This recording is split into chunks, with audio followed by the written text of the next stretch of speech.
Welcome to Nasdaq TradeTalks. I'm Jill Malandrino, Global Markets Reporter at Nasdaq, coming to you live from Exchange 2024 in Miami.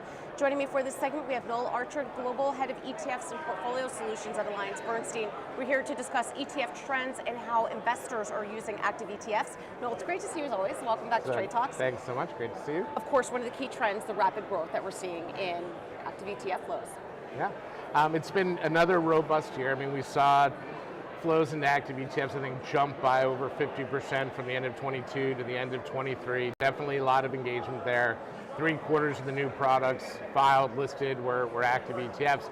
So we're definitely seeing an emergence of this category in the marketplace, and a lot of clients starting to think about how to blend active and passive back into their portfolios. So let's discuss that. How are clients at AllianceBernstein using active ETFs? Yeah, we're seeing it in a couple different ways, both as a tactical play and strategic. So the tactical play is very much thinking about some of our strategies and how they might work with positions that they already hold in our SMAs, using the ETF as a liquidity sleeve or as something to build assets up until they hit minimums to go into a separately managed account. So that's more of a tactical play. Another tactical play would be through tax loss harvesting against strategies that they might have.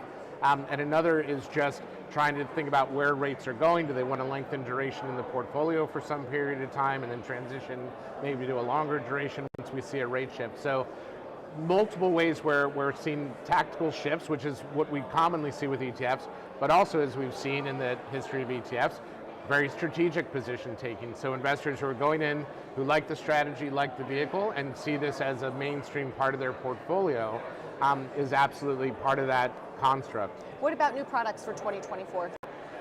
We will have additions to our fixed income lineup as well as our equity lineup.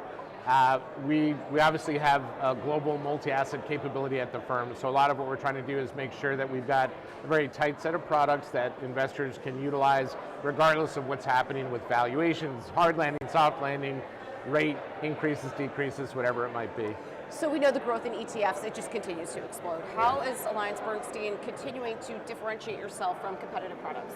Yeah, I think a lot of it is in a few ways. One is taking a pretty thoughtful approach to the products. We want to have outcome-oriented products that recognize what advisors are using in their portfolios today, what investors are using, and then marrying our products with that. So if you have a low-cost beta position, how can we bring in an active high-dividend product on the equity side that might complement what they have and grow side by side with that low-cost beta product? And I think the active ETFs of today, they're pretty sophisticated in that they're not just a star manager trying to pick stocks, whatever it might be.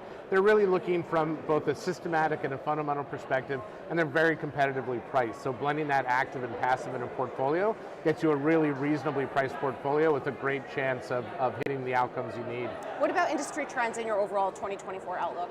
Yeah, so I think the big trend obviously is going to be money in motion. I think at some point we will see rates start to ease up a bit if economic indicators continue as they're moving, and when that money starts coming back in from money markets, where we saw a lot of money parked through 2023, I think we're going to see a pickup. You have to remember, ETFs love money in motion, right? Volatility in the marketplace, whatever that might be, is a good thing, and people tend to reallocate to the vehicles. So we had our third best year in ETF flows in the US in 2023, and that's with all of that money sitting on the sidelines, and it narrowly missed being the second best year.